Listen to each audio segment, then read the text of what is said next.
should wait until you have the dream outcome. So if you're teaching someone something, you should be at a point in your career where they see that you have done the thing that you're teaching others. You need to. Hello, everybody. And boy, I was eager. Who invited this guy? Oh my gosh. My lash two brain cells. Getting on my lash nerve, tell you what. All right. Well, welcome, everybody. Welcome to episode 7 of My Lash 2 Brain Cells. We're going to be talking today about how I've sold out every training I've ever taught ever. Wow. You sold out every training you've ever taught ever? Yeah. I mean, it's kind of easy to do when you teach private trainings. It's either it's sold out or it doesn't happen, I guess. Shout out to my friend Jessica. Oh my gosh, super fan, Lash 2 Brain Cells super fan Jessica. Jessica VXO, baby. She's the best. I love my you. friend Jessica. She watches every episode with her husband. I love it. But yeah, no, that's the topic of today. Your trainings are sold out every single time. Now they're group training. So I retired my private trainings earlier this year to solely do group trainings. It's pretty much the exact same course. Mm-hmm. I think they're better. Mm-hmm. But I recently retired from doing private trainings because I was doing 2 to 3 a week for the last 2 years. Yeah. And so there have been months where I've taught 17 days. 17 days out of the month. In a single month? Is that crazy? That's over half the month, Madison. Yeah, when we first moved to Arizona, there was June where I taught 17 students a month. That was wild. And then I was also traveling to teach trainings, and I was teaching salons, and I was basically a full-time educator. Yeah, 100%. Like, I really had no time to take my clientele, but I was managing to take it every day in between. Yeah, you were working yourself to the bone. And it makes me really sad when I see lash artists specifically who have fantastic education. Yep. Like, they have fantastic education, but nobody's taken it. No. Because they should. Yeah. People should be taking it. People should be. So if you're a lash educator and you have developed an incredible curriculum and you're proud of it and you're ready to start teaching students and they're just not getting the traction that you want it to have, the momentum's not really building, I hope this episode is for you. Yeah, I hope this episode can be encouraging to you because it's a very niche audience it is a very niche audience. For the 4 of you out there who are lash educators who are still building your girl, I don't get paid to do this. I do this for my fans. I do this for the people. We do this for Jessica. She's my girl. I love it. I love But Jessica. no, I think the things we're going to talk about are really applicable to people who are in any stage of their lash career because it really is a progression. And a lot of people, even if they're beginners, they have the goal to be educators one day. To be educators. Because I think a lot of people see that in being a lash artist, there is a ceiling to kind of how much you can make just taking clients. Absolutely. And it's a really high ceiling compared to most jobs. Like, you can easily be making like 100, 120 a year doing lashes, taking clients. But then in order to get above probably that 120, maybe 140 a year mark, you really got to be doing something else. Yeah. And I mean, a lot of lash artists, because we love people and we're naturally people pleasers and we naturally just want to like love on people so much, a lot of people just naturally gravitate towards the educational space. 100%. They just want to help people. Yeah. They want to, and also lashes is a very hard industry to get into. Like, I will say, when you're getting into doing lashes, it's very, very difficult. You probably go through a lot of struggle. There's a lot of it's hard. It's hard out here in these streets. And I think because a lot of lash artists genuinely love people so much, they don't want to see others suffer the way they did. Yeah, no, I agree. And yeah, I think education is a great way to go. Like, once you've kind of maxed out what you're doing as a lash artist, in order to like kind of take that next step in your career and in your like career progression, I think education is a great way to do that. And however, it really should be like a progression. And that's one of the ways that yours have been so successful is that I didn't start teaching after like a year of doing 100%. Lashes. And that's huge. I think I should share a little bit about how I got into lash training. Absolutely. Because for a lot of people, it might look like overnight or sudden, but I've been teaching trainings for over 2 years now, almost 2.5 years. And I'm almost at 300 students. 300 privately. students? I did work for a bigger brand and I taught many, many students there, but privately for Lightheart, under the Lightheart name, it's almost 300 students. 300 students? Can you believe that? I don't even think. And you know what's crazy? 241 of them have been private trainings. That's wild. That's 241 days of my life. That's a lot of days. That's 241 buddies. I don't even know 241 people. I don't think I've ever met that many people.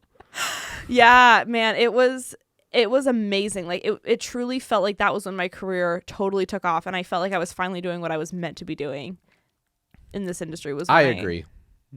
It was. No, yeah, I say I agree. So how I got into trainings was I was working in Anchorage, Alaska. I had my space, and I was working, like we said, 6 days a week, taking 11, 12 clients a day.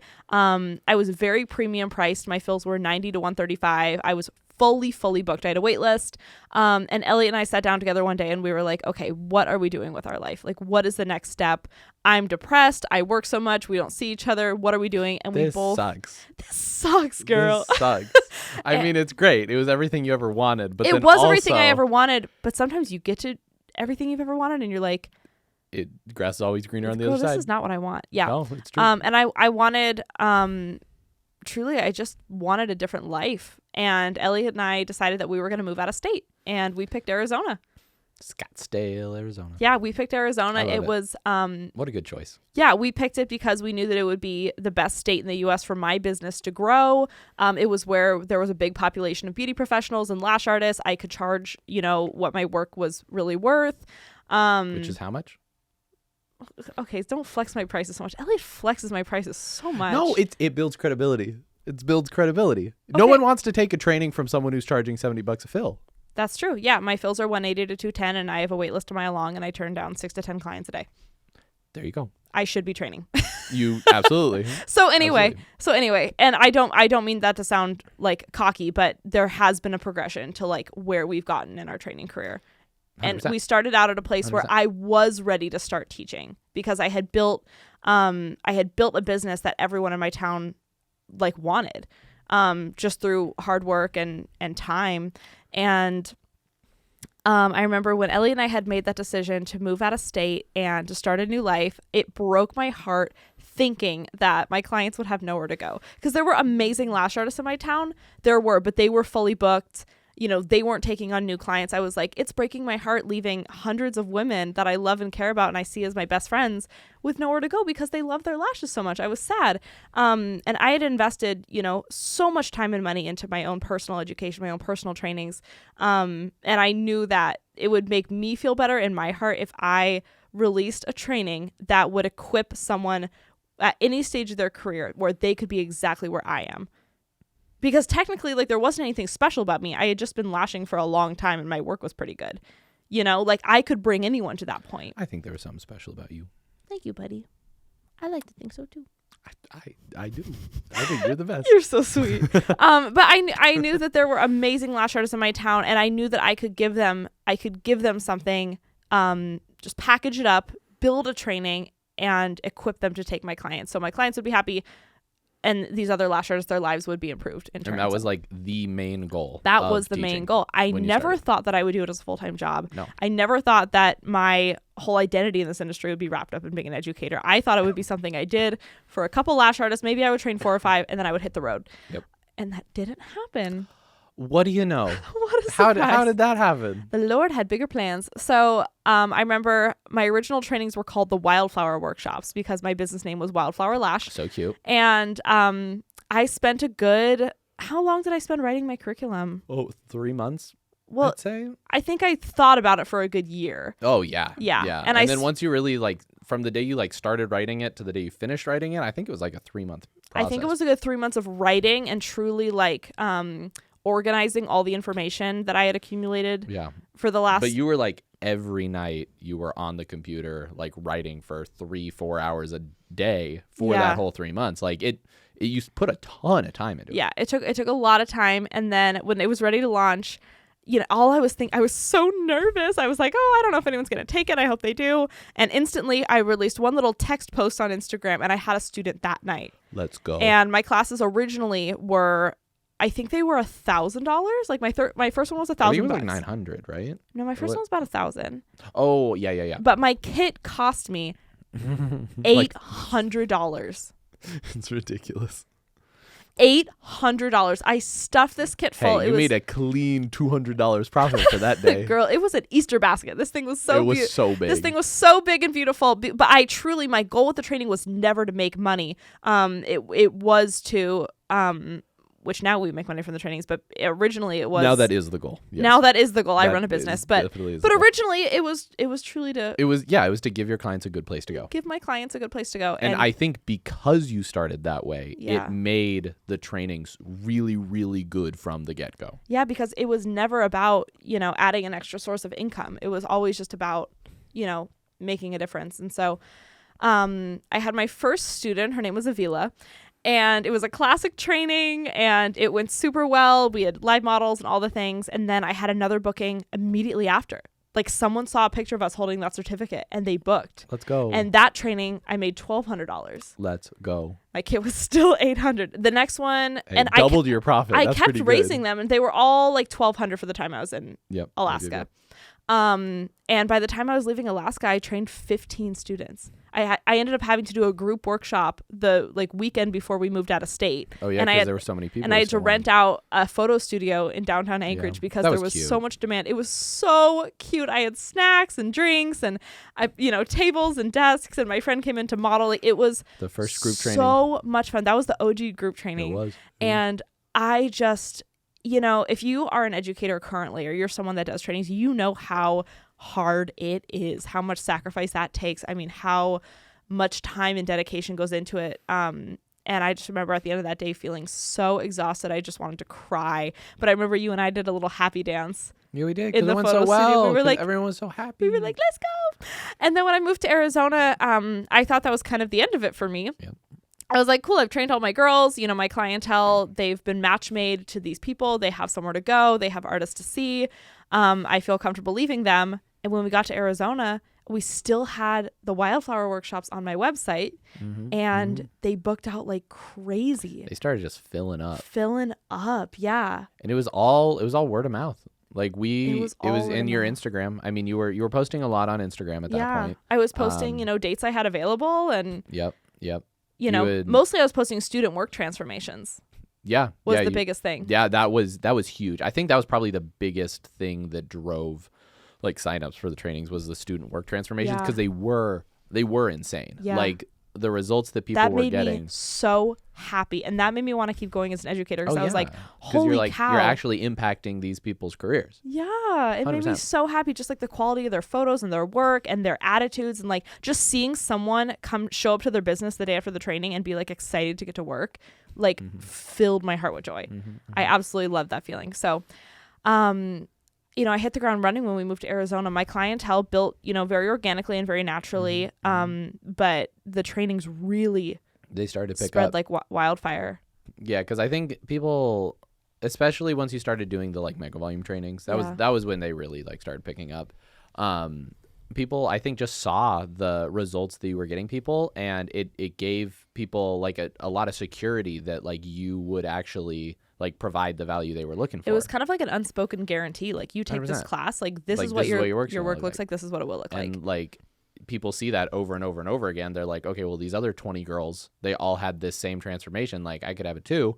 Made it so easy to sell it. You didn't have to convince anyone to take it. Everyone just wanted to because they wanted their work. What's that statistic? People need to see something 15 times before they buy from you. 7 to 8. 7 to 8 times. 7 to 8 times is the amount of times people need to see. It's the amount of impressions on average it takes for someone to buy something. And it's something that's really used in online marketing a lot for Facebook ads and Google ads and all that stuff is retargeting is super important. You retarget that consumer to make sure that they see your stuff. On average, you want them to see it 7 to 8 times because that's how long it takes generally for people to pull the trigger and buy stuff, especially, and it goes up as you have higher priced things. So something that's $20 generally will probably take less than 7 times, but then something that's $1,650 generally takes more time. So that's one of the reasons that your organic growth and your organic reach has been so impactful, because when people follow you on Instagram,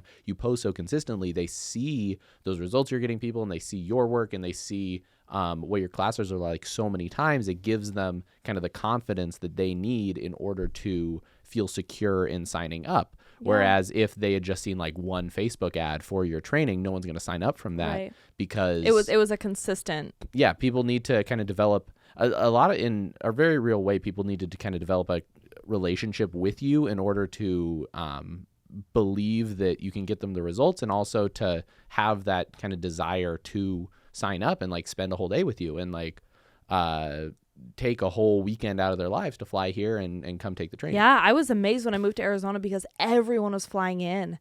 Like in Alaska, everyone was local, obviously, because no one wanted Who wants to go to Alaska? Yeah. For a lash training. But we moved down to Scottsdale instantly. Everyone's like, oh, I'll fly in. Yeah. Oh my gosh, everyone's like, Absolutely. I'm from Brazil. I'll be there next weekend. Oh yeah, sure. That sounds awesome. It's a little vacation. So I want to talk a little bit about how you can sell out your trainings. And there's a few key ways. So one, I would say that you should wait until you have the dream outcome. So if you're teaching someone something, you should be at a point in your career where they see that you have done the thing that you're teaching others. You need to have achieved what they want. Which sounds really simple, but a lot of people don't do it. A lot of people lash for like a year and they think they have enough experience under their belt to teach someone else how to do it. And yes, you might be able to like physically teach someone the technicalities of applying classic lashes on a mannequin, but is someone going to be attracted to taking your trainings? Probably not. Probably only one or two people. Yeah. You need to make sure you're at a place in your career where someone says, I want to be there too. And if you're not, like, get to that place. It's okay. That's time. Step one. Like, that doesn't mean you can't be a trainer. That just means I was 5 years into my career when I started training. 100%. And that's where most people should be in order to have like successful trainings and have trainings that people want to sign up for. Is like, you have to show like, hey, I got where you want to be. Like, I can show you what I did. You have to give people... Like, you wouldn't get astronaut training from someone that went to space camp, you know? That's true.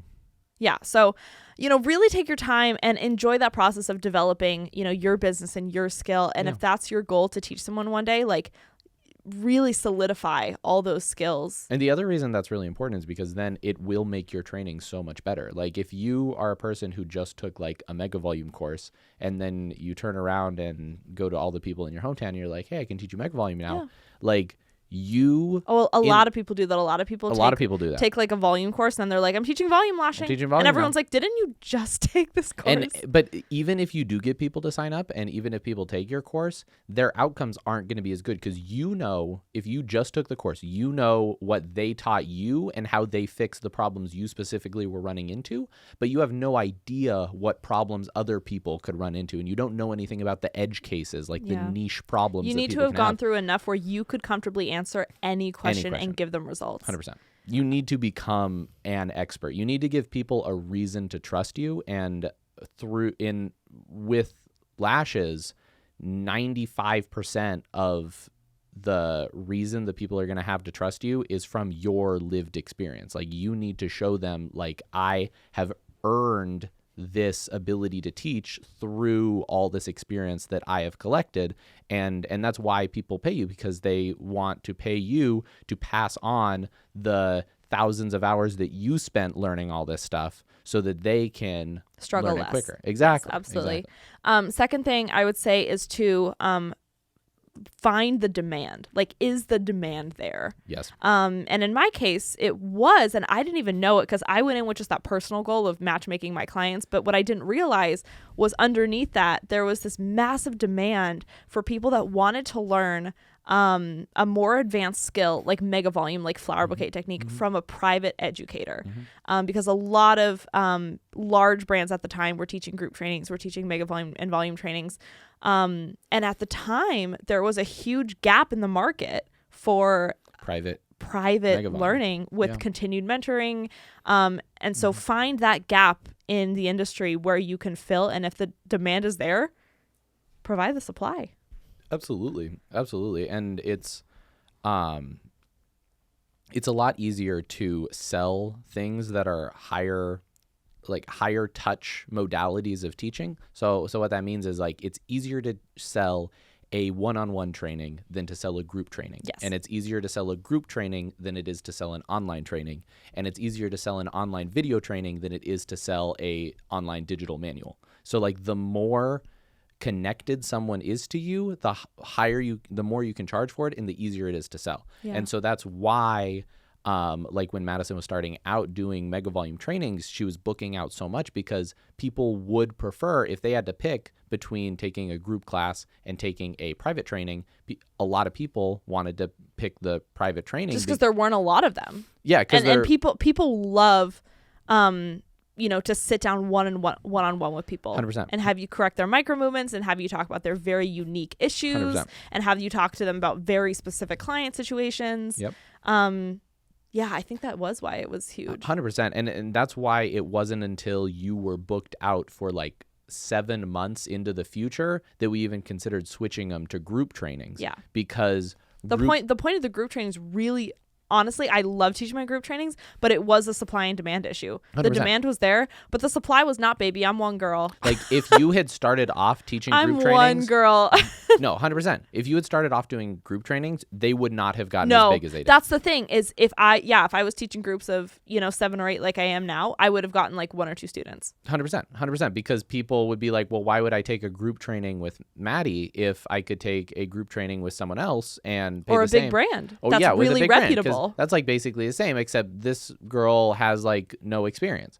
And so by offering something that none of the big brands were offering or that no one else was offering, people were like, okay, well, I could either take a group training with a big brand or I could take a private training, which maybe she doesn't have the like pedigree that a big brand does, but I've seen the results that she's getting for people, and I've seen the kind of a lot about her training. I feel like I know her like through all this content she's putting out, and like we've chatted on Instagram and stuff, and I would prefer like a more one-on-one experience. And so that's why a ton of people booked. And once we had tons of people booking, then it made sense to say, okay, well, either we could just keep increasing the prices of the private trainings to the point where, because originally we did that. Originally we raised the price. We raised them to $1,650 was kind of the last price we raised them to. Yeah. And then after that, our option was, okay, we could either raise them to $2,000, which is starting to get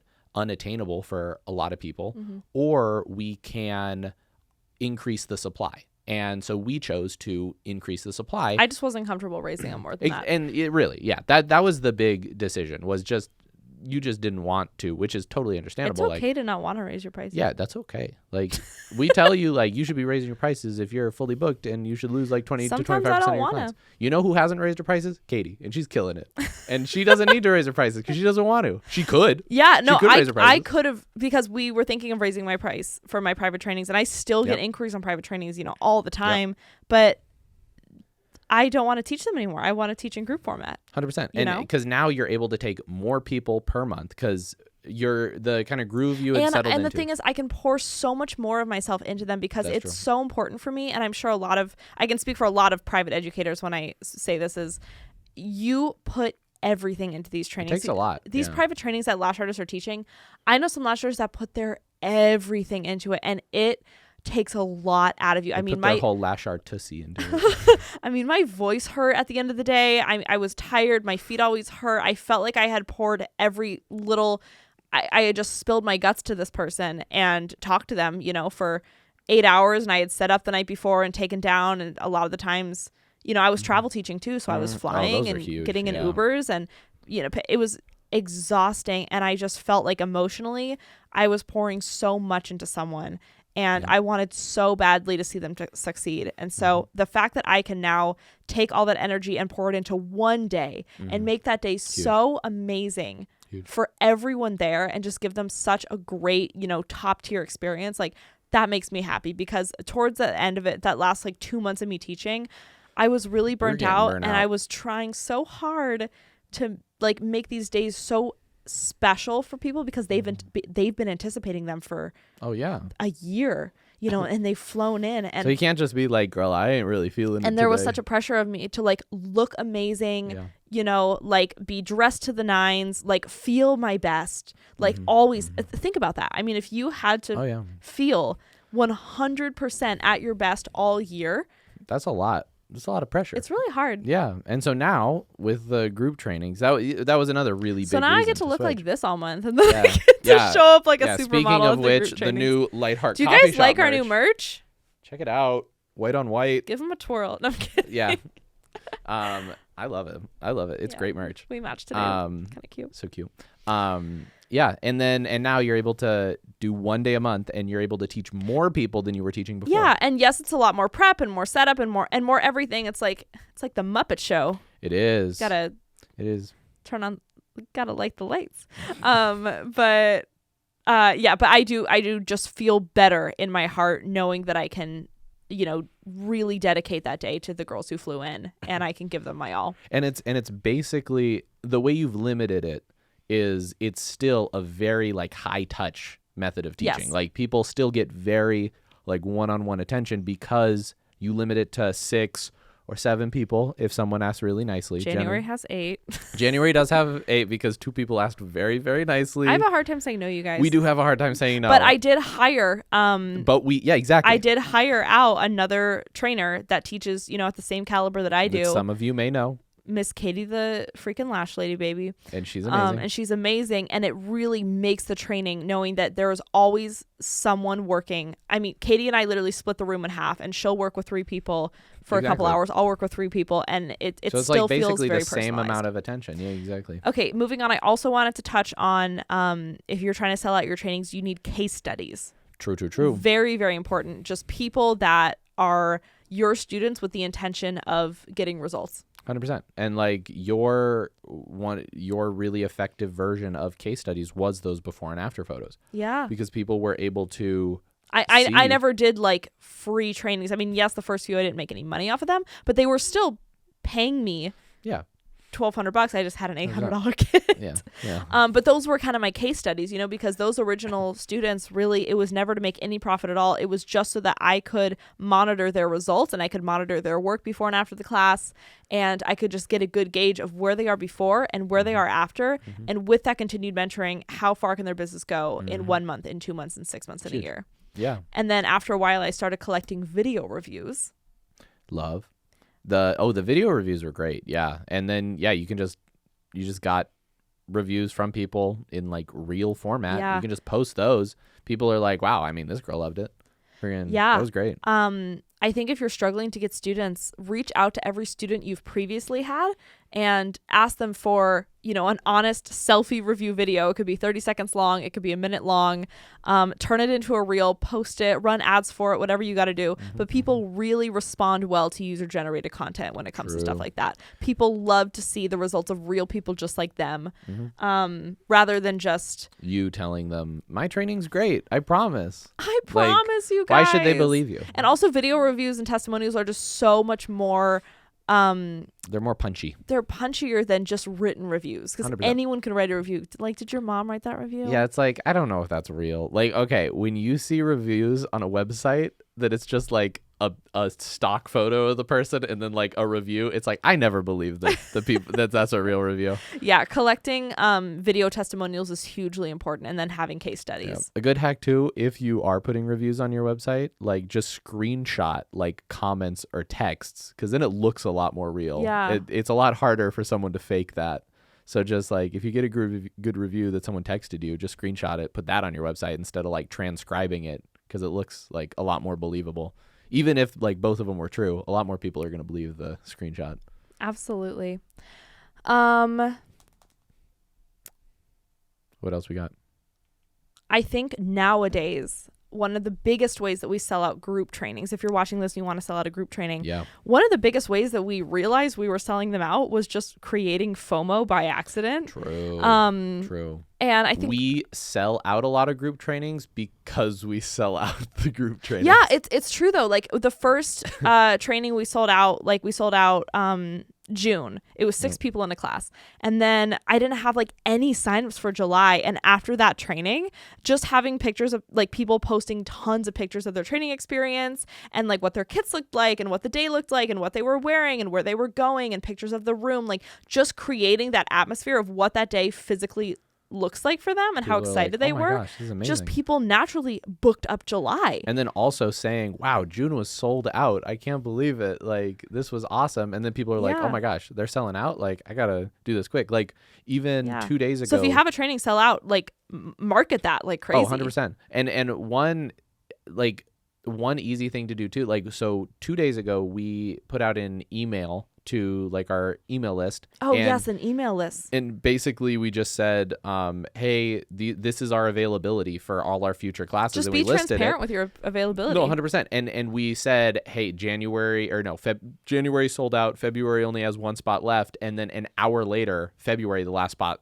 filled up because people see it and they're like, oh my gosh, like there's only one spot left. And after our December training, because it was sparkly and it was Christmas time, beautiful. And we really set it up. We got 4 signups in like 2 days. We had 4 signups in a day. Yeah, it was crazy. I really think it was just because people, they have that visual. Yeah, people see it. They're like, oh, this is awesome. I want to do that too. Yeah, and also I think a big mistake that I made when I was launching my private trainings was I opened every Sunday for that's true. a year, and then I booked up every Sunday for a year. Like, okay, yeah. And I had no Sundays. So it was really hard for me to like go on vacation or like take a weekend off with my friends or just have a day off in the week. So I think if you're going to be teaching trainings of any sort, private or group, like give yourself very specific dates and see how those fill up, and then you can advertise for the next one. So and if you fill them all up and you're like, I want to do more, you can open more dates or raise the price. Yeah. True. But when I was first starting out and I was getting traction to my trainings, I did not open up one day a week. I opened up my entire you open up every day calendar. When I moved to Arizona, was a mistake. It was a mistake because my full calendar was open for them online, and people could go and physically just book any day they wanted of the whole year. That's how you got 17 in 1 month. And then after 17 people signed up in June, we were like, oh no, we need to limit this to like a day a week. So we did that, and then they booked up for like 7 months in advance. I mean, it was hard to even keep track of that amount of inventory for kits. Oh, and, 100%. And that amount of 100%. Like,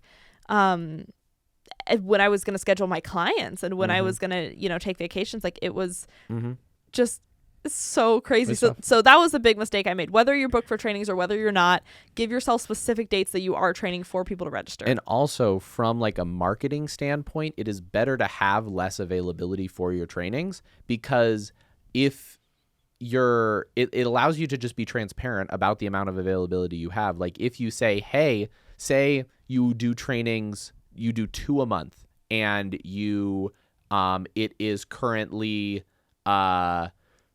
say you do 2 trainings a month, and it is October and you're booked out through the rest of October, but you have openings for all of November and December. Like no one's booked in November and December.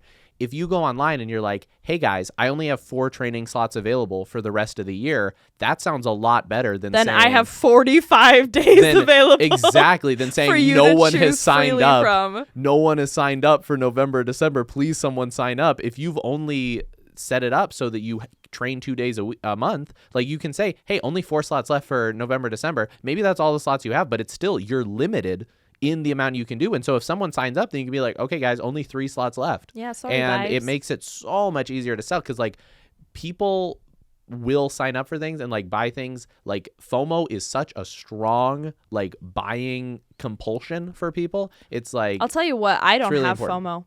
Yeah? No, I don't I think you're the only one. I don't have FOMO you have at all. ROMO. I'm not even kidding. My friends could throw a giant party. No, you have relief of missing out. You're like, guys, thank goodness. I wasn't there. You wouldn't know it, but I'm such a homebody. I'm such an introvert. Like, I'm truly the happiest when I'm just like snuggled up in bed. Every single day, Madison comes home from work. Instantly, like less than 30 seconds go by, she has changed into her pajamas and is in bed under the covers. My Walmart muumuu. Instantly. I wear those muumuus that say like no talking. Barely awake, and it's like a bunch of bears on it. I wear the Walmart muumuus where it says like no talkie before coffee. She doesn't even drink coffee. Mama needs her beauty sleep. Yeah. Don't whine about it. Whine about it. Yeah, no, that's really me in my truest form. But it's so funny. Like my friends could throw like a giant party and invite everyone I've ever met except me, and I'd be like, fair enough. Fair enough. So, I will never be that person that's like, where's my invite? Yeah, that's true. I don't have FOMO. That's true, but most people do. Most people do, and you can absolutely use that to sell out your trainings. Yeah. And to help get more signups by just limiting the I'm supply. just saying, if any of my friends are watching this and you're like, oh, I feel bad I didn't invite Maddie to this thing, it's okay. Maddie's fine. Maddie's good. Maddie loves you, but my love language isn't quality time. No, it is it is sleeping. It is hanging out in bed responding to Instagram DMs. That is your love language. No, my love language really is like, what is my love language? It's words of affirmation. It's definitely. Oh, it's absolutely my love language is words of affirmation. Like, I just like to tell my friends how much I love them and have them tell and have you. like really incredible deep conversations once in a while. Then like spend every single day together talking about absolutely nothing. Mm-hmm. Are you taking a selfie right now? I'm doing my B-reel. Are you taking your B-reel right now? Yeah, just did my B-reel. Cool. It was a little late, but cool. I didn't want to forget. Elliot, what do you think makes a great training? A 130 slide PowerPoint presentation. I think it does. You guys, you want to know something crazy? My trainings. Boy, that was a layup. You guys, that was my trainings. alley-oop. Okay, I just leveled up my life because my trainings are great, but I have been freestyling my.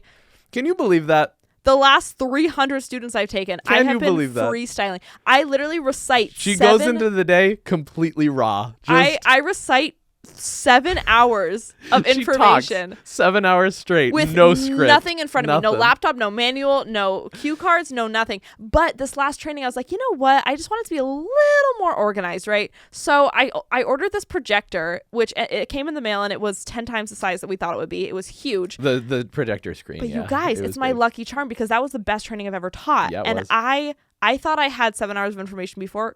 I was reading the Bible. I mean, I was reading the Declaration of Independence. It was so crisp and precise. And I didn't have the information on the screen. I just had bullet points of every little thing that I wanted to expand on.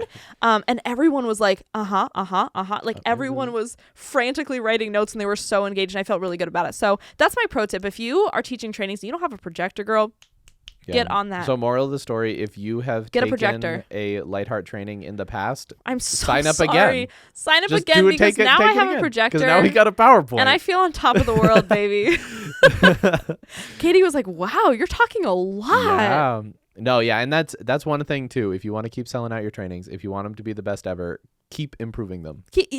That's true. Like a lot of people don't. A lot of people like they make their training and they make their script and they're like, this is it. This is what I will teach for the next 15 years. But I'll tell you what, mine were feeling a little stale to me. And even though the information is pretty much the same, just like if it feels like it needs to be freshened up for you, you know. Even just like if you learn something new or or if someone has a question during a training that you think, wow, that's a really good question, add it to the presentation. Absolutely. Like if you continually make it better, if every training you do, you improve something about it, after a year, like your training is going to be insanely good. Absolutely. That was the thing. My first original trainings, it wasn't just for the student. It was also for me to gather information about how 100%. I best teach, how people, best learn. And then I realized, some people are visual, some people are verbal, some people so you got to give them everything. Textile. Give them everything. Even while I'm explaining things on the projector, I have people like physically fan making in front of me and Katie's going around fixing their micro movements. There's always something happening. So they're never bored or they're not learning as well as they possibly can. Big facts. Anything else you think just makes a great training? Makes a great training. In your last trainer career? I think the vibe of the training is very important. The vibe and a lot of really people miss it. If I showed up to someone's If you set up your training and it is folding tables with no table covers and folding chairs and folding manuals well, the manuals will fold, right? No, some people have. Like a binder? Yeah. Yeah, don't put your manual in the binder. I just don't like them. No, I get that. But like, just think about the vibe of it. If you're renting out like a room in the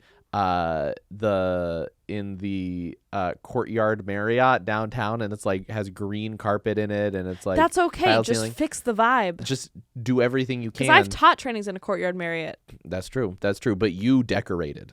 I did. You decorated and tell them about how you make the vibes so good for your trainings.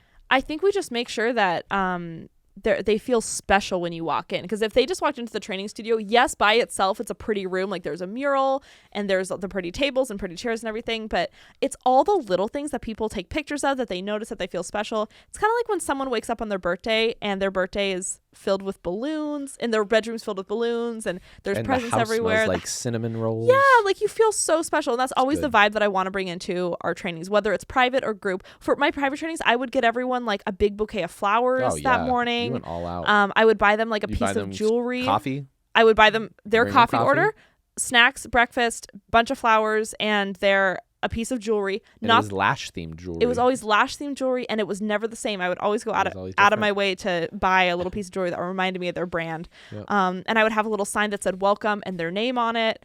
And then a handwritten card, a handwritten letter. It sounds like a lot of things, but it is a lot of things. Get them a lot of things. But like, because it was a lot of things, every time someone walked in, they would like look around and they'd be like, oh my goodness. This is for me? All of this? Like my name's there? You have there's a wax seal on this letter you wrote for me? Yes. Anything you do. You pre-framed my certificate? Yes, That's big. Frame their certificates. Yes. I frame them all in big gold frames, something that they can just hang on their wall. It's instantly beautiful. They don't have to go to the store and buy a frame. It won't get all smushed when they're flying back home. Yeah. And even still with the group trainings, we write them all handwritten letters with a wax seal. And we make their kits beautiful. We fill them with the crinkle paper and even down to how we fold tissue paper.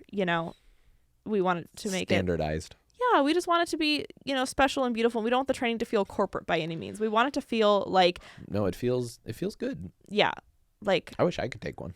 For real. I wish I could hang Unfortunately, you know everything. It's too bad. I wish I didn't know everything.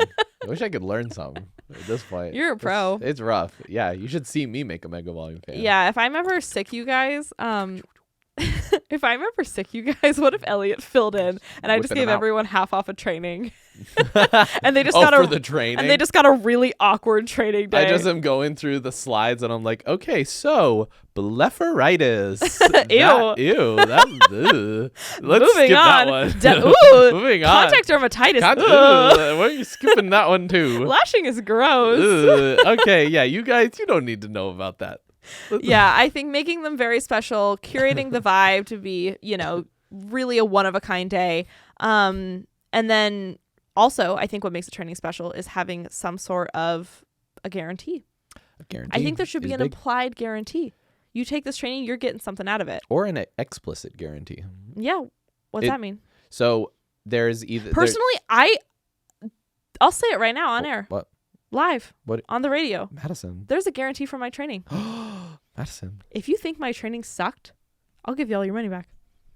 Facts. I'm dead serious. If you DM me and say that training sucked, I didn't learn anything, I would literally give you all. I would pay you. The caveat is you have to say 3 things that sucked about it. Yeah, and you have to say it to my face. Yeah, you have to. You have to FaceTime us and say these are the 3 things that sucked about it. Give me my money back. Yeah, absolutely. I would cry, but I would give you your money back. Yeah, 100%. No, okay, so very important to have a guarantee though, because you know, and explicit, like what you just said, like an out loud verbalized guarantee or written on your website is so much stronger than an implied guarantee. Like if you tell people like, hey, sign up for my training. If you do not learn what I say you will learn, I will give you your money back. It takes all the risk off of them. Absolutely. Because the reason that people don't buy things and don't sign up for training is because they don't think that they're going to get the dream outcome. Absolutely. If you are in the place that they want to be and you are like, hey, this is what I'm going to give you and it is what they want, the only reason that they won't buy that from you is because they don't believe that you can actually get it for them. Absolutely. And so if you say,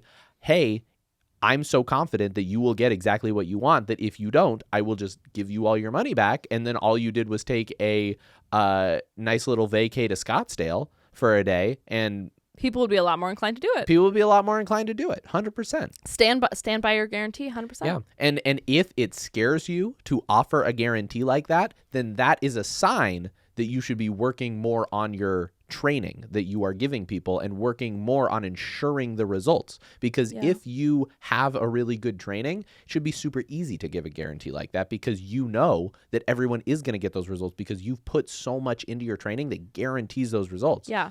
What I don't guarantee, and I tell people in the training what the guarantee is. Yeah. And I don't guarantee that they're going to see fans like mine, and they're going to learn flower bouquet technique in a matter of hours and create fans that look like mine.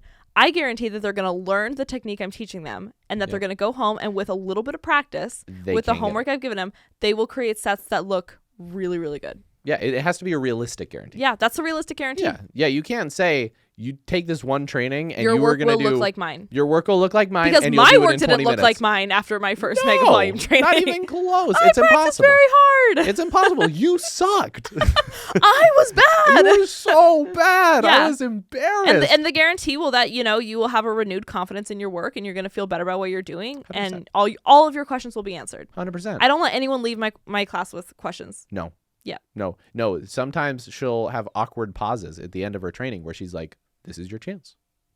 Ask any other questions. And we sit there for 30 minutes. And we sit there and you stare at them. And then someone's like, how do I leave my boyfriend? And then you say, okay, dim the lights. It's like, it's night heart time. It's night heart time. Alrighty, guys. I think that's all we have for you today. Thank you so much for tuning in to My Last Two Brain Cells. And we'll Cells. catch you next time. Smooches. Bye.